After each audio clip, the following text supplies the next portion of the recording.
Pakistan cricket team को भारतीय वीजे मिल गए। आईसीसी क्रिकेट वर्ल्ड कप में शिरकत के लिए पाकिस्तान क्रिकेट टीम को भारतीय वीजों के इजरा का मामला हल हो गया। भारतीय हाई कमीशन की जानिब से पीर की रात 10:30 बजे पाकिस्तान टीम के 33 पासपोर्ट पीसीबी खान के हवाले किए गए हैं। पीसीबी ने भारत से वीजे जारी न होने पर आईसीसी को खत तहरीर किया था, जबकि पाकिस्तान से भारत जाकर कवरेज करने वाले सहाफियों को आईसीसी की जानिब से कन्फर्मेशन मिल गई है और भारतीय क्रिकेट बोर्ड ने इस्लामाबाद में पाकिस्तानी हाई कमीशन से सिफारिश की है कि इन सहाफियों को वीजे दी जाएं, लेकिन कोरियर कंपनी वीजा की दरख्वास्त लेने से इनकार कर रही है। आईसीसी को बताया गया है कि इस मामले में गैर मुनसिफाना तर्ज अमल इख्तियार किया गया है, जिस पर हमें सख्त तहफ़्फ़ुज़ात हैं। तमाम सूरत हाल से इंटरनेशनल क्रिकेट काउंसिल को आगाह कर दिया है, जबकि पाकिस्तान टीम को बड़े टूर्नामेंट से कबल गैर यकीनी सूरत से गुजरना पड़ रहा है। याद रहे कि पाकिस्तान क्रिकेट टीम का पहला वार्म अप मैच 29 सितंबर को न्यूजीलैंड के खिलाफ खेला जाना है, जिसके लिए पाकिस्तान टीम को प्रैक्टिस करना लाजमी है, जबकि अपना टूर्नामेंट का पहला मैच 6 सितंबर को नीदरलैंड के खिलाफ खेलना है। क्रिकेट का खेल ऐसा है कि जिसमें कंडीशन से महंगी मैच में कामयाबी के लिए इंतहाई अहम साबित हो सकती है और ये टीम मैनेजमेंट को भी फैसले करने में मदद देती है। जब पाकिस्तान क्रिकेट टीम रवां हफ्ते वर्ल्ड कप 2023 में शिरकत के लिए इंडिया रवाना होगी, तो ये स्क्वाड के तमाम खिलाड़ियों का इंडिया का पहला दौरा होगा। यानी पाकिस्तान की 15 रुकनी स्क्वाड में से किसी को भी इंडिया के किसी भी ग्राउंड का तजुर्बा नहीं है। पाकिस्तान की क्रिकेट टीम इससे पहले सन 2012-13 में वनडे सीरीज खेलने के लिए इंडिया गई थी,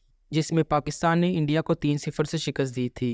इसके बाद से दोनों ममालिक की हुकूमतों के दरमियान सियासी तनाव के बाद पाकिस्तान और इंडिया ने एक दूसरे के मुल्क में जाकर सीरीज खेलने से इनकार किया है। गुज़िश्ता 10 बरस में पाकिस्तान ने इंडिया जाकर सन 2016 के T20 वर्ल्ड कप में शिरकत की थी, ताहम इस टीम का कोई भी खिलाड़ी मौजूदा टीम का हिस्सा नहीं। मज़ीद ऐसी वीडियोस देखने के लिए हमारे चैनल को सब्सक्राइब करें और बेल आइकन को दबाना न भूलें।